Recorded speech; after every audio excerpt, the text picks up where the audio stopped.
it's Jess. Welcome back to my channel, and welcome to today's video, which is going to be me talking about the 8 books that I read in May. Before I start this off, I do just want to preface this video by saying that I'm currently dealing with like a very mild migraine, so I really hope that this is coherent. Genuinely, I don't know what's about to come out of my mouth, so we're just gonna roll with it, and I'm gonna edit the video and post it because this is the last day that I have available this week to film this video, so I gotta do it. I don't have a choice, and I hope it doesn't suck.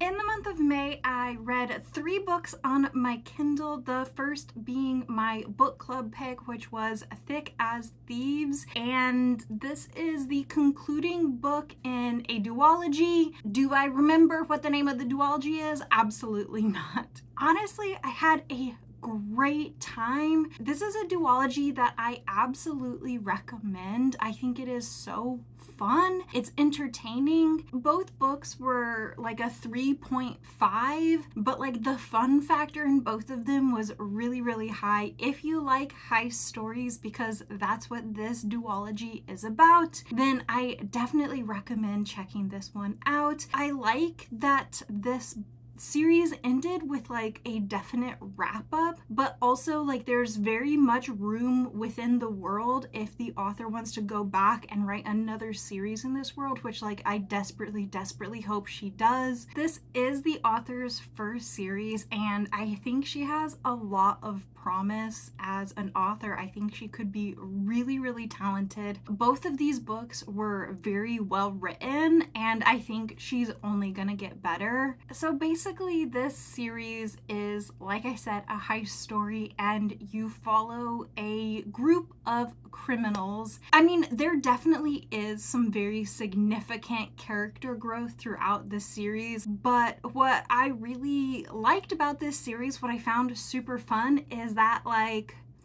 they are bad guys. And I mean, they do change and grow. Some of them bond and influence each other as the duology progresses, but like they will murder you. They will commit crimes. And like they're not afraid to do it. Like this is an adult fantasy, and I wouldn't say that it's like a grimdark fantasy. I don't think it's even close to that, but there's quite a few bodies, and there's some blood, there's some general mayhem, and there's a lot of crimes, like so many crimes being committed. The characters are really fun, and they're also quite charismatic, so that even when they're not necessarily behaving the way that they should if they were a lawful citizen, you still are kind of compelled and rooting for them just because they're so charismatic, and it's so fun to read about them. Highly recommend this duology if you're just looking for a super entertaining, very fast-paced heist story with a decent amount of action. I think it's a great time. Next up, I want to talk about Touched by Fire by Kel Carpenter. This is a book that like I honestly didn't really see myself reading, but then it was on like the 99-cent sale on Kindle, and I was like, well, you know, I'm kind of in the mood for some type of urban fantasy, some paranormal fantasy. It's definitely worth the 99 cents for sure. It was fine. So in this, you follow a woman, I've already forgotten her name, and this is what really intrigued me about the premise, is that she is a supernatural bounty hunter, but she's a human. And so she's like hunting down these supernatural creatures that have like committed crime and turning them in. But she's also on this personal quest to kind of rectify some things in her past, and I'll just leave it at that. And she uses her job to kind of screen these magical beings in order to see if she can get like information so that she can do what she actually wants to do. I know that sounds super vague, but honestly, it's a really fun premise, and like the book itself is fine. I definitely would continue on in the series because I think the way it ended was interesting. I mean, I'm not like super sold on it. It's one of those things where it's like, if you think it sounds interesting and you want to check it out, absolutely go for it. You might like it a lot more than I did. For me, like, my main thing was that I thought the world building was pretty sloppy, and especially considering it's literally set in Chicago, but like a sort of dystopian Chicago. Like, the world building should be really, really easy, but it felt really sloppy. That might not be something that matters for you, but like, if there's not a lot of world building, I'm fine, but it really bugs me when I'm reading a book and the world building feels like sloppy or illogical. It really pulls me out of a story, and so I have a hard time really enjoying those books. I have a hard time fully buying into the world. In terms of the plot, I thought it was predictable, but not necessarily in a bad way. Like, it's the first book in a series, and I think it was only like 300 pages, so like, you don't really have a lot of time going when you're also setting up a fantasy world. The plot is intriguing enough that I definitely would read the second book in the future if I ever get around to it, but it's not really a high priority for me. And then the only other complaint that I had was that I thought the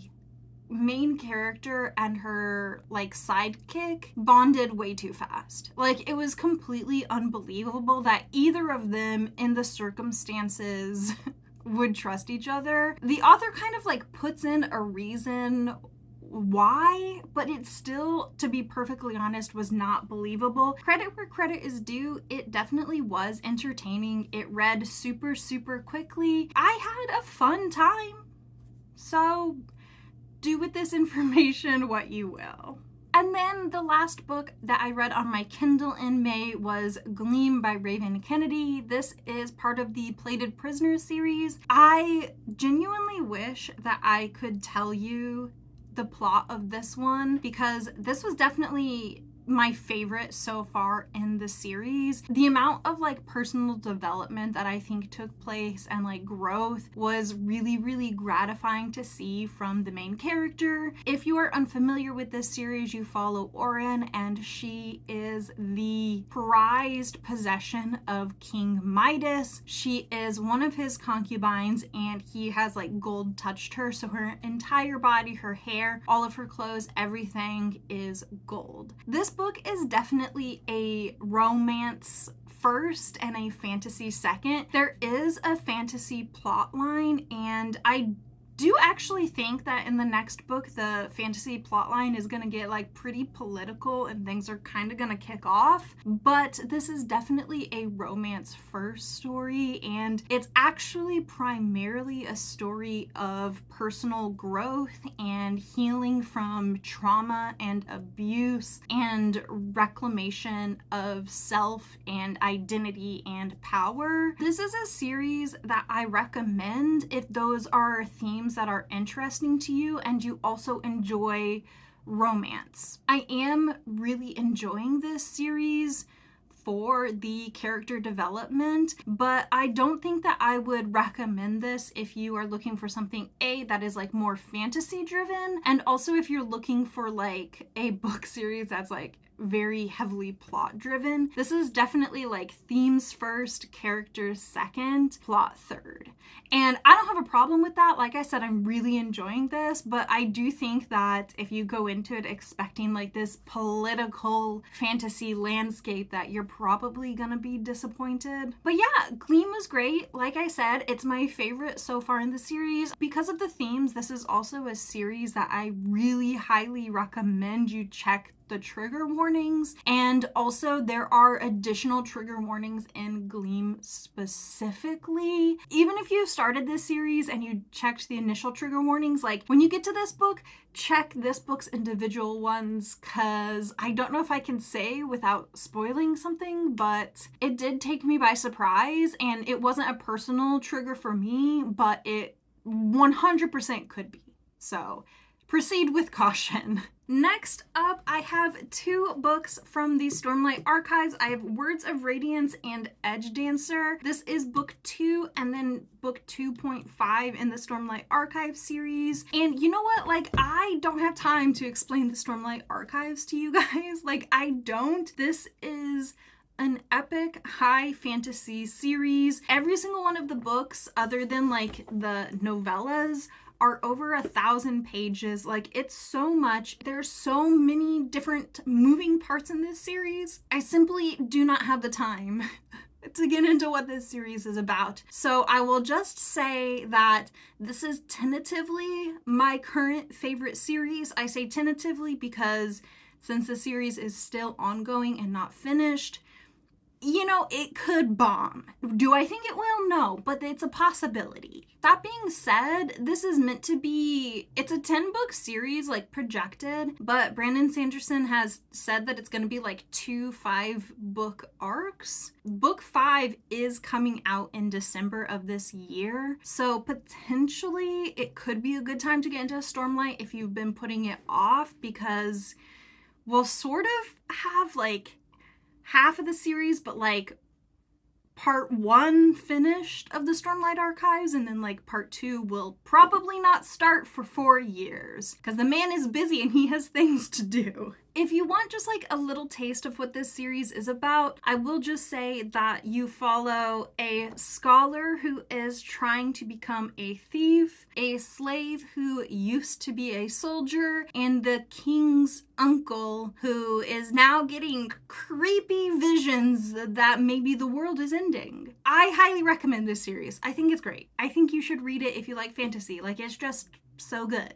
Okay, next up, I read Full Metal Alchemist Volume 2. This book is so good. This is great. I hope the whole series just keeps getting better and better. I did have like a little bit of doubts when I read the first book in this series, but like, honestly, hear me out. I think the first book in this series is almost more like a prequel to this series because it's kind of like every chapter is like its own separate adventure. And then only at the end of book 1 do we get like the setup for what the actual series is going to be about. This is a series where you follow 2 alchemists. They are brothers and they are both like kids. I get the feeling they're like 15, like 14 and 15. I don't know. Someone in the comments probably knows how old they are, but I'm not going to Google it right now. When the boys were younger, they committed like the greatest alchemical sin you can, and they tried to resurrect their dead mother. It went horribly wrong, as you can imagine, and the younger brother lost his entire body, so now his soul is attached to this suit of armor. And then the older brother also lost his arm and his leg. So now the brothers are kind of on this quest to find something? An artifact? Oh my god. I should know what this is. I'm so sorry. Editing Jessica will put it on the screen. I'm completely blanking. But like, they're on a quest to find this artifact so that hopefully they can get the younger brother's body back. And like, also like the older brother like his arm and his leg, but primarily they want the younger brother's body so that like he's not just attached to a suit of armor. At the end of the first book, after the brothers have kind of been like bouncing around on like random side quest adventures, basically, you get introduced to this like group of villains, and they're kind of all representations of the 7 deadly sins, and they are super powerful. Like, it doesn't really make sense within the laws of alchemy that they would be this powerful. So that's kind of the question, is like, what do they want? Why are they so powerful? What is their evil master plan? Because they can't figure it out. They don't know. And then also, where is this magical artifact? I rated the first book in the series 3 stars. I rated this one 4 stars. It was like definitely absolutely an improvement. And also, one of the things that I really like about this is like, this is a really funny series. Like, there are times where I was like actually giggling on the couch, and it was really, really fun and I had a great time. Like, it's really funny. Like, so unexpectedly. A lot of the humor too is like in the background of the book, like what characters that aren't like the primary focus of that scene, like what they're doing and how they're reacting to the environment. The characters in this are so expressive and it's just really, really well done and I liked it. Now, I will say that because I exist on the internet, I don't know how this series like progresses and finishes, but I do like, I've heard like little tiny tidbits here and there. And I will say that I found out that one of the fan favorite characters has committed war crimes. And I'm like,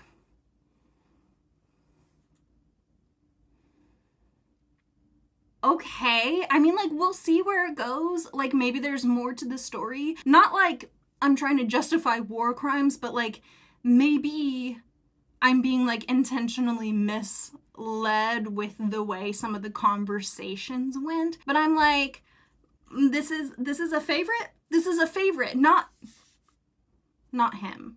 Obviously not him, but like the character I'm thinking of, I'm like, he's your favorite, and like, he did what? I'm hoping I'm being misled and that the fan favorite characters are not criminals. We'll see how it goes. I already have book 3 in the series. Highly recommend this series so far, and I'll let you know how it goes. Next up, I want to talk about Black Sun by Rebecca Roanhorse. This is an adult high fantasy series. It is a trilogy, and I think the 3rd book just came out like last week. If you want to know my more in-depth thoughts about this book, I actually have an entire vlog just dedicated to this book. I rated it 4 stars. It's fantastic. This, I think, is like an amazing start to a series. I do have that whole vlog though, so I think all I want to say in this video is that in the first chapter of this book, one of the main point of view characters, his mother, he's like a child,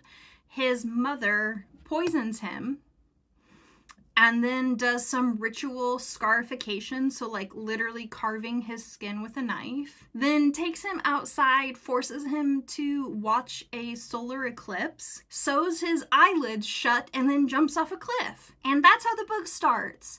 And you know, she tells her son that he's gonna be a god. Then the rest of the entire book takes place over the course of 20 days leading up to this thing called Convergence. The magic is so interesting. There's like giant crows that people ride on. I mean, like, there's other cool big animals, but like giant crows are so cool. Like, they're so cool. I think that you should read this book. I have an entire vlog if you want to hear more thoughts about it, but highly recommend. And the last book that I want to talk to you about today is Court of Wanderers by Rin Chupeco. This is in my top 3 most anticipated books of the year, and I loved it. I also have a vlog reading this because I had to. I just love this series so much. This is book 2 in the Reaper duology, and it's a 5-star read. This is a series where you follow Remy, who is a cinnamon roll himbo vampire hunter, and he ends up teaming up with a vampire couple that are engaged, and the 3 of them end up teaming up because there's this like weird virus going around that's causing vampires to mutate and turn into like feral monsters. It's like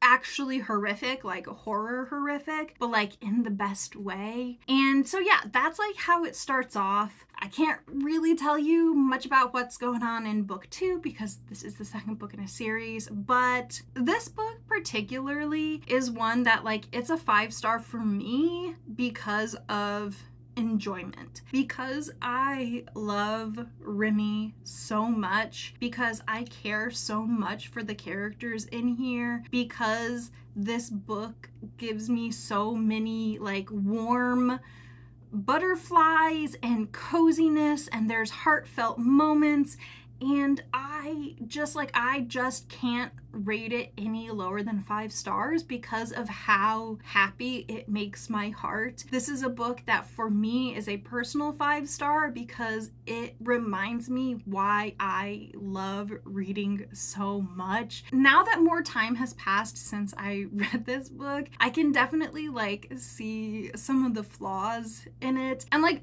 here's the thing, I'm not gonna lie, I think that this book, some of the flaws I think were because it didn't get like the proper support that it needed. I genuinely feel like because this series is not like extremely popular in the adult space, Rin Chupeco is much more known in the YA space. Even though book 1 got glowing reviews, it wasn't like extremely popular. I think like the first book still only has like 6,000 ratings on Goodreads, which like Goodreads should not be what like we base our opinion on books on. But when a book has not very many like ratings on Goodreads, you can tell that like it's not necessarily a super popular book. And honestly, I can tell that some of the issues in this book were because of like the editors and what they wanted to have happen, but also I have a theory, and this is not supported, and I don't know Rin Chupeco, and this is something that hatched up in my own little brain and could be 100 billion% wrong, but I think originally this wasn't meant to be a duology. I think it was originally meant to be a trilogy. I mentioned in the vlog that there was one thing in particular that I really didn't like how it worked out in this book, and I was trying to keep it vague, and in the interest of still being vague and not spoilery, my biggest issue was that one character was like kind of like completely different in book 2 from book 1. And like I think that if this had been 3 books, that like that character was supposed to have like character development over the course of 3 books, and instead he just like didn't and like completely changed. So there's a couple things like that, and there's also like a couple of like weird loose ends in like the plot and like a couple of choppy pacing issues within the series. All of them do kind of feel like it, if you think about like if you read book 1 and like the pacing and like the plotting in that, and then you read book 2, it does kind of feel like we're just missing information that should have been in a bigger series. That being said, I don't care. I literally don't care. I love this book. I love it with all my heart. Like, it makes me so happy. This will probably be in my favorite books of the year. Like, I do not care. I don't care what the criticisms of this book are. Like, I don't care what flaws it has. It makes me so happy. It's a personal favorite. I highly recommend this series. It just will make your heart so happy. It's so good. Okay, those are the 8 books that I read in the month of May. Thank you so very much for spending time with me today. I really, really appreciate it. If you enjoyed this video, please consider subscribing. I hope that you stay safe this week. I hope you stay cool this summer, and I'll see you next week. Goodbye.